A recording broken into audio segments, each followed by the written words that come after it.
Sawa ka na ba sa bad news? So, sawa ka na sa bad vibes? Aba, tutok na sa programang magbibigay ng good vibes sa'yo araw-araw. Dahil bawal ang bad trip dito. Programang magbibigay ng mga balitang masarap pakinggan at panoorin. On air and online. The Better News. Mga balita at impormasyong mas maganda pa sa good news. Kasama ang tagabigay ng mas magagandang balita, si CD Argarin. Mga feel-good news. Diretso sa The Better News. Bawal ang nega, good vibes lang.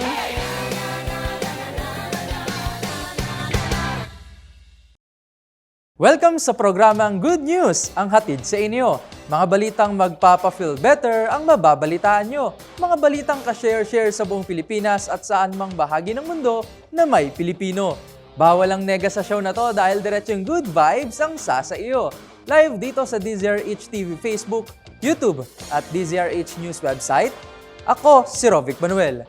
Wala na tayong aantayin pa dahil diretso na tayo sa mga balitang mas maganda pa sa good news. Ito ang The Better News. Tuloy-tuloy sa pagbabalita, tuloy-tuloy sa serbisyo. Sama-sama tayo, Pilipino.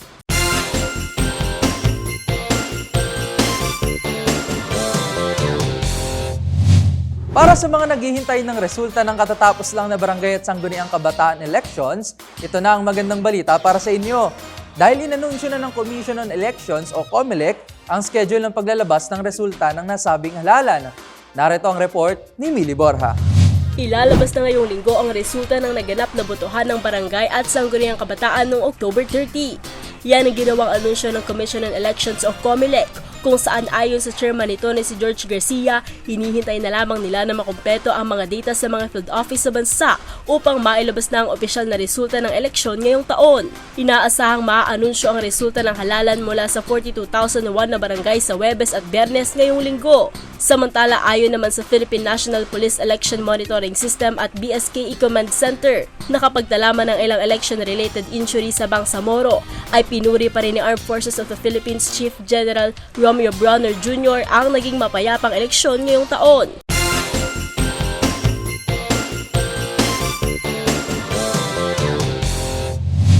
Isang pagkakataon na naman ang nagbukas upang ating maipakita ang ganda ng Pilipinas. Dahil isang luxury cruise ship ang dumaong sa isla ng Puerto Princesa, Palawan. Kamakailan sakay ang nasa halos 400 bakasyonista. Ang mga detalye tutukan sa report ni Angelica Cospe. Malugod na sinalubong ng Puerto Princesa, Palawan ang pagdaong sa kanilang isla ng luxury cruise ship na MS Silver Whisper Cruise Ship sa kayang 382 bakasyonista at mahigit 300 na crew ng barko. Ayon kay City Tourism Department Chief Demetrio Alvio Jr., ang mga turista ay magbabakasyon sa Palawan upang masilayan ang mga ipinagmamalaking atraksyon sa Puerto Princesa at isa na nga rito ang sikat na underground river ng Barangay Kabayugan. Dagdag pa ni Alvio, hindi lamang ang MS Silver Whisper Cruise Ship ang darating, kundi inaasahan din ang pagdaong ng 6 pang barko sa buong buwan ng Nobyembre. Habang pagsapit naman ng buwan ng Disyembre, posible ring dumating ang mga cruise ship na MV Norwegian Jewel at MV Ida Bella. Samantala, hinimok naman ng pinuno ng Puerto Princesa ang kanilang mga tauhan na ipakita ang natatanging paglilingkod at serbisyo ng mga Pilipino para maging memorable ang karanasan ng mga bisita.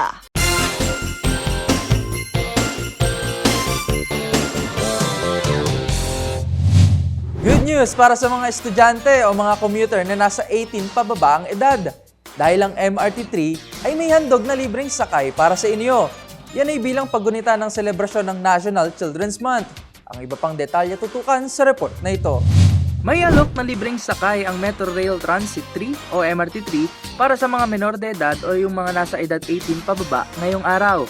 Sinabi ni National Council for the Welfare of Children Executive Director Angelo Tapales sa kaniyang pahayag sa press briefing na bahagi raw umano ito ng selebrasyon para sa National Children's Month. Ibig sabihin walang babayaran ng pamasahe sa MRT3 ang mga nasa grade school hanggang senior high school o yung mga 18 years old pababa. Samantala, nilinaw rin ni Tapales na hindi sakop ng libreng sakay ang mga magulang ng mga bata. Maaari namang magamit ang libreng sakay mula 7 a.m. hanggang 9 a.m. at sa hapon naman ay mula 5 p.m. hanggang 7 p.m. ngayong araw.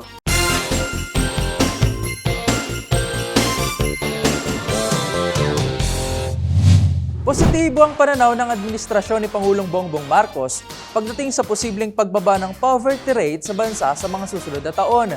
Ayon mismo kay Presidential Communications Secretary Cheloy Garafil, inaasahang nasa 7% ang ibababa nito pagkatapos ng termino ng Pangulo.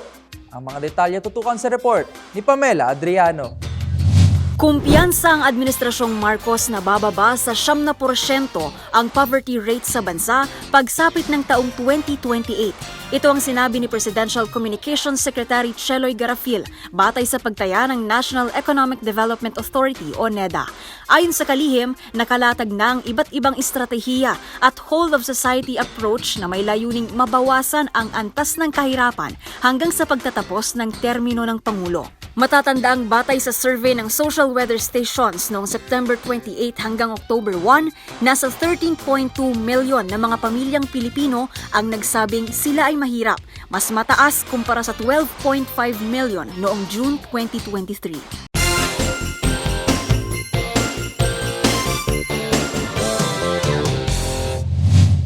Para naman sa mga kababayan nating mga benepisyaryo ng pabahay para sa Filipino Housing o 4PH, may handog na skills at livelihood ang Department of Human Settlements and Urban Development o DHSUD at TESDA bilang bahagi ng kanilang isinasagawang kasunduan.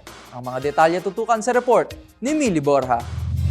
Formal nang nilagdaan ng Department of Human Settlements and Urban Development o DHSUD at Technical Education and Skills Development Authority o TESDA ang livelihood at training skills para sa mga benepisyaryo ng pabahay para sa Filipino Housing o 4PH. Ang nasabing kasunduan ay pinangunahan ni DHSUD Secretary Jose Rizalino Acosar at TESDA Deputy na si Director General Vidal Villanueva.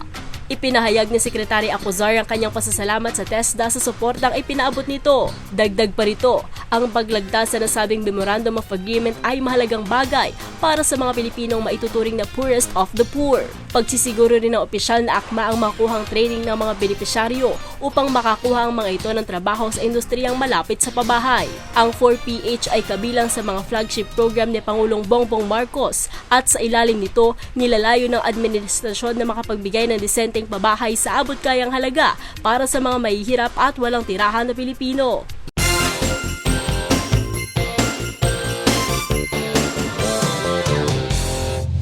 Itinalaga ni Pangulong Bongbong Marcos ang food tycoon na si Francisco Chu Laurel Jr. bilang bagong Agricultural Secretary.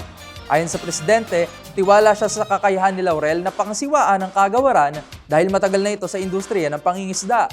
Tutukan ang iba pang detalye sa report ni Let Narciso. Bumaba na si Pangulong Ferdinand Marcos Jr. bilang kalihim ng Department of Agriculture. Sa press conference sa Malacanang, inanunsyo ng Pangulo ang pagtatalaga kay Francisco Chu Laurel Jr. bilang bagong DA Secretary. Ayon kay Pangulong Marcos, tiwala siya sa kakayanan ni Laurel na pangasiwaan ang isa sa pinakamahalagang ahensya ng gobyerno dahil matagal na ito sa industriya ng pangingisda. Nauunawaan rin daw nito ang mga problema sa sektor ng agrikultura at maraming kilalang mga eksperto na maaaring malapitan at makatulong na masolusyonan ang mga problemang ito. Unang direktiba ng Presidente sa DA Secretary, nagawa ng paraang makontrol ang pagtaas ng presyo ng mga produktong pang-agrikultura. Grain control of the prices of all the agricultural commodities that are going up. At tinatamaan tayo ng, yun na pag-usapan ko, climate change. Alam nyo na lahat yung swine flu, alam nyo na lahat yung avian flu na tumatama sa atin. Kaya yan, ang una natin in the immediate term, hindi lang short term, kundi in the immediate term, kailangan natin makakontrol at tignan kung paano natin gagawin. Sa panig ni Laurel, tinanggap nito ang hamon na pamunuan ang Department of Agriculture. Nangako itong ipagpapatuloy ang mga adhikain at programa ni Pangulong Marcos sa sektor ng agrikultura. Sabi ng bagong kalihim, sa mga darating na araw ay ilalatag niya ang mga plano sa DA. Pangunahing adhikain ko ang pagtiyak na sagana ang ating ani at siguraduhin ito ay nakakarating sa hapag ng bawat Pilipino. Layunin ko na tiyakin na may sapat at masustansyang pagkain na mabibili ang ating mga kababayan sa tamang halaga. Susi dito ang modernisasyon ng sektor ng agrikultura kasabay ng pagpabubuti sa kapakanan ng mga kapatid nating magsasaka at mangingisda. Ating sisiguraduhin na sila ay makikinabang sa mga bunga ng kanilang pagod at pagsisikap. Si Laurel ay presidente ng kumpanyang Frabel na nasa food manufacturing and processing. Para sa MBC Network News, ito si Leth Narciso, tuloy-tuloy sa pagbabalita, tuloy-tuloy sa serbisyo, sama-sama tayo Pilipino.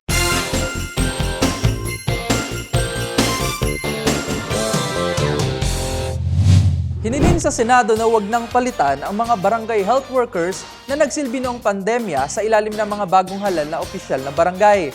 Katwiran ng isang mambabatas, mahirap umanong mapantayan ang naging karanasan ng mga nasabing health worker. Ang iba pang detalye tutukan sa report ni Raymond Dadpaas. Hinimok ni Senador Francis Tol Tolentino ang mga bagong halal na mga barangay chairman na huwag palitan ang kanilang mga barangay health workers o BHWs. Katwiran ni Tolentino, malawak na ang karanasan ng mga BHWs na mahirap matutunan ng mga ipapalit sa kanila sa madaling panahon. Mahirap umanong mapantayan ang naging karanasan ng mga BHWs kaya't itinuturing silang mga bayani sa panahon ng COVID-19 pandemic. Paliwanag ni Tolentino, ang mga BHWs ang nagsilbing frontliners natin sa panahon ng pandemya kaya't kabilang umano sila sa pinakamagagaling sa buong mundo. Sa katunayan ay sinusulong nitong maging bahagi ng ating National Health Worker System ang mga barangay health workers. Giit ng Senador, mahalaga ang continuity sa health services at pag-alok ng pagkakaisa sa buong barangay kung panatilihin ang mga kasalukuyang BHWs ng mga bagong halal na mga opisyal. Ngunit kung sakali at talagang gustong palitan ng mga bagong halal na opisyal ng barangay ang kanilang mga BHWs, ay bigyan ito ng sapat na transition period. Ito ay upang mabigyan ng pagkakataon ang mga bagong BHWs na sumailalim sa kaukulang pagsasanay. Para sa MBC Network News, ito si Raymond Dadpaas, tuloy-tuloy sa pagbabalita at tuloy-tuloy sa serbisyo, sama-sama tayo Pilipino.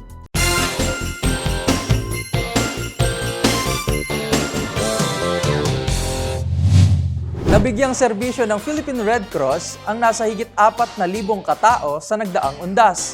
Ayon sa PRC, ang paghahanda at kanilang serbisyo ay patunay ng commitment ng mga ito sa pagpapanatili ng kaligtasan ng publiko.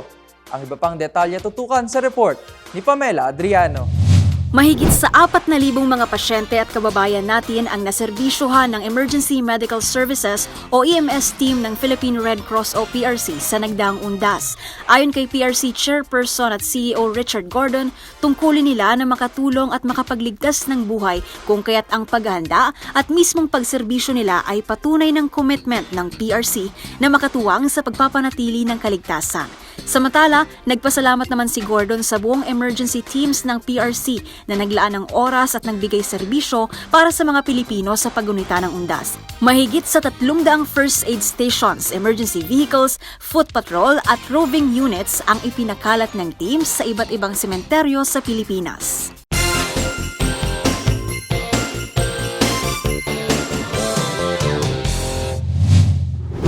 Good news naman para sa mga fan ng multi-awarded actress at multimedia princess na si Nadine Lustre. Dahil ang inyong idolo, pinarangalan bilang Best Scare Award sa 15th Dreamfest sa United Kingdom. At former Pussycat Dolls member na si Nicole Scherzinger, masayang na-meet ang kanyang theater idol na si Lea Salonga. Ang mga better news sa mundo ng showbiz tutukan sa report ng ating Showbiz Angel. Panibagong pagkilala na naman ang natanggap ng 2022 Metro Manila Film Festival Best Picture na Deleter matapos masungkit ang Best Scare Award sa taunang Greenfest, isang film festival sa United Kingdom. Ang horror film na Deleter ay mula sa direksyon ni Michael Red at pinagbibidahan ng aktres na si Nadine Lustre. Ayon sa pamunuan ng naturang Film Fest, ang pumukaw sa atensyon at naiwang marka sa mga hurado ay ang consistent eerie vibes o yun bang katatakutang hatid ng pelikula. Bumuhos naman ang pagbati ng fans para sa aktres at sa buong production team. Ang Deleter ay isang psychological horror film tungkol sa isang content moderator na si Lyra, ang karakter na ginampanan ni Nadine na minumulto ng isa niyang katrabaho. Samantala, sa iba pang balita, labis ang tuwa ng former Pussycat Dolls member na si Nicole Scherzinger nang ma-meet ang kanyang childhood theater idol na si Lea Salonga. Paglalarawan pa ng singer, "My heart is full." Thankful din daw si Nicole sa pagdalo ng award-winning singer-actress sa kanilang show na Sunset Boulevard Musical sa London.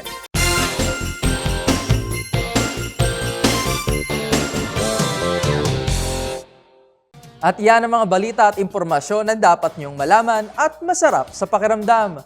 Naway napafeel better namin kayo sa mga balitang inihatid namin ngayong araw. At ang balitang nakapagpa-feel better nga sa akin ngayong araw ay ang kasunduan ng Department of Human Settlements and Urban Development o DHSUD at TESDA sa pagkakaroon ng livelihood at training skills para sa mga benepisyaryo ng pabahay para sa Filipino Housing o 4PH. Magiging malaking tulong kasi ito upang mabigyan ng akmang training ang mga Pilipinong kabilang sa pabahay upang makahanap rin naman ng akmang mapagkakakitaan na isa sa mga programang isinusulong ng ating Pangulo. Hanggang sa susunod po na episode, tutukan niyo uli kami para malaman niyo ang mga balitang ka-share-share. Para naman sa ating mga live streamers sa website, kung may gusto kayong i-share na nakaka-good vibes na nakita mo sa iyong wall, huwag kayong mahiyang i-comment yan sa ating comment section. Muli, ako si Rovic Manuel. Tandaan, laging mas maganda ang mga araw. Laging mas magandang mood sa pagharap sa buhay kung alam mo ang The Better News. Tuloy-tuloy sa pagbabalita, tuloy-tuloy sa serbisyo. Sama-sama tayo, Pilipino.